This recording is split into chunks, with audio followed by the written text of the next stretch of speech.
Ano na naman yung pinaplano mo? Itutusok ko tong tinidor sa saksakan.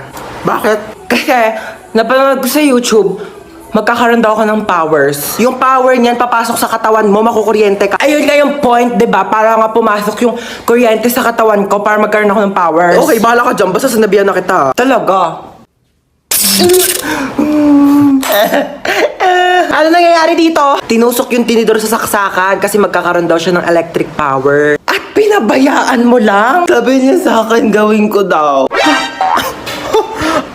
Ako pa talaga. Huwag ka na magpaliwanag! May paparinig po muna ako sa inyo. Itutusok ko tong tinidor sa saksakan.